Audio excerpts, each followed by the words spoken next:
Hello everyone, this is HJJ Halloween, and today I started setting up my 2016 display. I've started putting up some of the small pieces like the fence and the lighting, and I haven't gotten any big things out, but I figured that this would be a good time to show you how I'm getting it started and also kind of take you around and show you where all of the larger things are going to be placed as well. And I did release that video showing my blueprints and my plans, but I've never really actually taken you guys out and you don't know the space that I'm working with. So I figured it would be a good idea to take you around, show you what I've already set up, and then also show you some of the ideas and where things are going to go. So let's go outside. So here we are. It's about 6:30 right now, so it's getting dark, but I'm going to come out here again and show you guys what the lights look like when it's actually dark. But the first thing is that on this tree right here, I have these orange lights. I think they're actually like candy corn lights around this tree and up that branch a little bit. And those are always just an attractive feature of the display. And I also bought this thing this year, and I'm hanging that from this tree. And so, look at you, that looks just pretty cool. another bag of blood. I think I'll use you to darken my roots.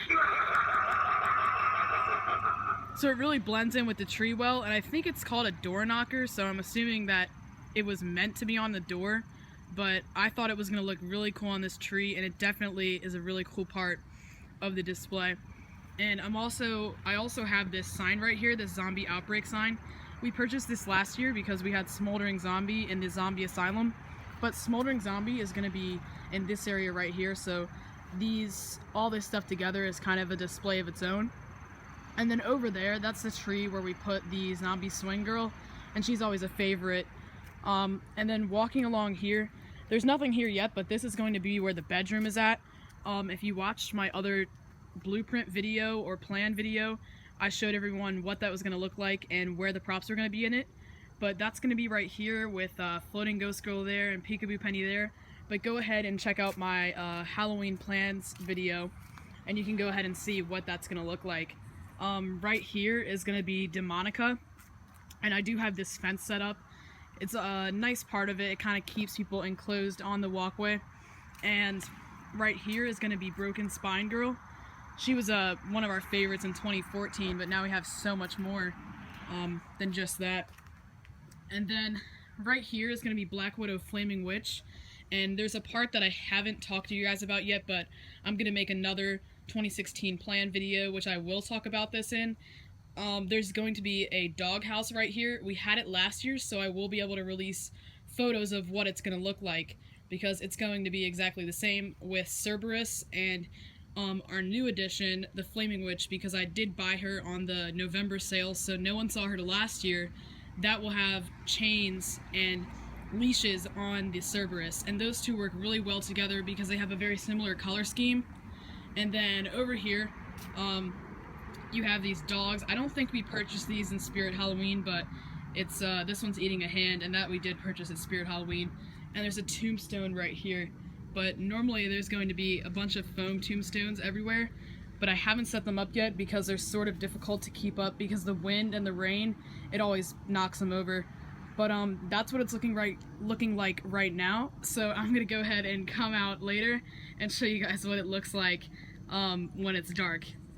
Okay guys, I am back here and it is nighttime now. So one thing that I would like to mention before I show you guys everything is that one of the issues that we have is this street light right here.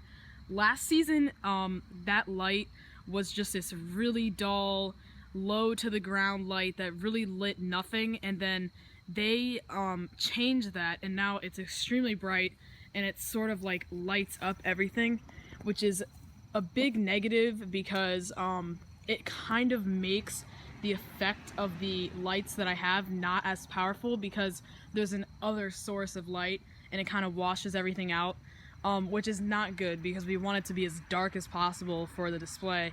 But I'm trying to work with it because there's really nothing we can do about that. But as you can see, they're everywhere, and like everything is so bright, which it was not last year. But so you guys can see that these lights on the trees are a lot easier to see now. It just looks really cool. The tree head is still on there. It's kind of hard to see on camera, but I'm not sure if it'll still activate because the sensor senses a shadow. but I can go ahead and turn it on and back off. Turn it off and back on, and then it should activate when I do that. Did it? Yeah, I don't know. It's not doing anything, but hopefully we can find a way to get that to actually work. I don't know if I'll like put the try me button back in. The zombie outbreak sign fell off. It keeps falling off of the pole. But like I said before, right here is going to be the bedroom. That's going to look really cool. And it's going to have those white strobe lights on Floating Ghost Girl flashing. That's going to be really awesome. And Floating Ghost Girl looks amazing with strobe lights. I've seen her in some of the store displays with the strobe lights, and it's definitely my favorite lighting for her.